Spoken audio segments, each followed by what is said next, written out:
राजेंद्र दास जी महाराज ने अपनी भागवत कथा में सुनाई अद्भुत कहानी, जिसे सुनकर सबको ही आनंद की वो हुआ। राधे राधे। एक घटना है। श्री मलुकदास जी महाराज कड़ा ग्राम में विराज रहे थे, जब उनकी जन्मभूमि। उनके गुरुदेव दारागंज प्रयाग निवासी श्री देव मुरारी देवाचार्य जी, जो श्री स्वामी अग्रदेवाचार्य जी के नाती चेला और उनके शिष्य श्री मलुकदास जी अग्रदेवाचार्य जी की परंपरा में। तो श्री देव मुरारी देवाचार्य जी ने मलुकदास जी को कहा था कि तुम अपनी जन्मभूमि पर ही विरक्त तो उनको बना दिया था चतुर्थाश्रमी, विरक्त होकर साधु सन्यासी होकर अपनी जन्मभूमि पर ही ठाकुर सेवा, गौ सेवा, संत सेवा करो। और जब भारतवर्ष के कोने कोने के संत आकर हमारे पास तुम्हारी साधु सेवा की प्रशंसा करने लग जाएंगे, तब कभी भी हम आएंगे तुम्हारे पास,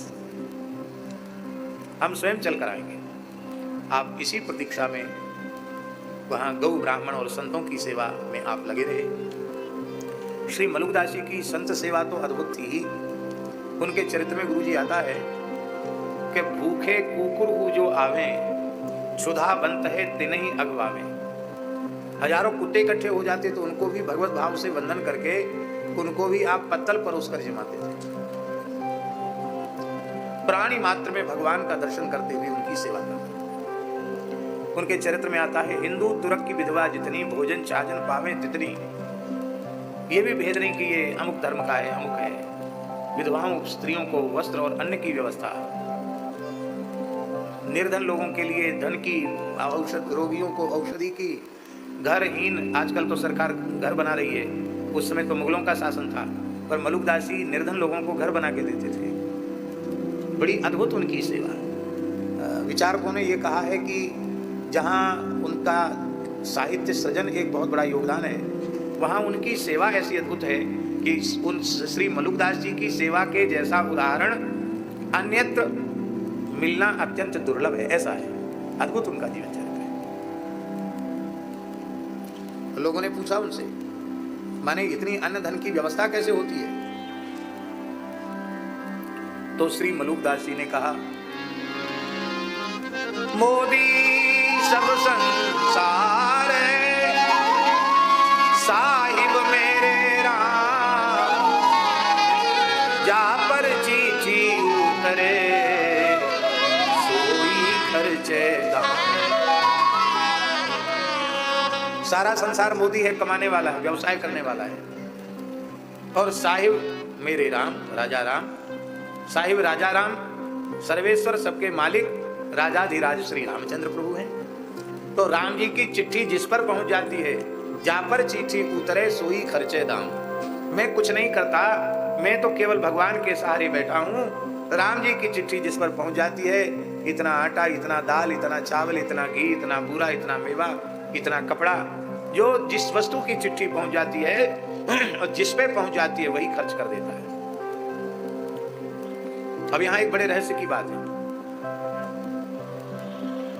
आपसे हमारा परिचय ही नहीं है, हम आपको पहचानते नहीं, आपको जानते नहीं, तो आपको चिट्ठी भेजेंगे? अपरिचित को चिट्ठी नहीं दी जाती, परिचित को चिट्ठी दी जाती है। सभी जीव भगवान के हैं, पर भगवत सेवा में, गौ सेवा, संत सेवा में कुछ समर्पित करने की जो प्रेरणा है, यही राम जी की चिट्ठी है। और ये चिट्ठी उसी को प्राप्त होती है जिसको भगवान अपना करके मानते हैं। तो यदि किसी मनुष्य के जीवन में भगवान की सेवा का सौभाग्य प्रकट हुआ, तो आप समझ लो कि राम जी की चिट्ठी उससे मिल गई, राम जी ने उसे अपना लिया है। और एक दूसरा दोहा है, रहूं भरोसे राम के, रहूं भरोसे राम के, बन जय कबहु न जा। कमाने का कोई उद्यम नहीं करता, बन जय कबहु न जाऊं, दास मलुका यूं कहे, हरि बिड़वे में खाऊं। कहते हमारा राम जी से समझौता हो गया है। क्या समझौता हो गया? बोले हमारा राम जी से यही समझौता हो गया भगवान से हमने कह दिया कि खाने का काम और राम राम करने का काम तो हमारा, और व्यवस्था जुटाने का काम आपका। आप कहो कि पहले कमाओ फिर खाओ फिर समय बचे तो भजन करो, तो इतना काम हमसे नहीं होगा। हम केवल राम राम का ठेका ले सकते हैं और वो भोजन का ठेका आपको लेना पड़ेगा। हमारे यहाँ साधु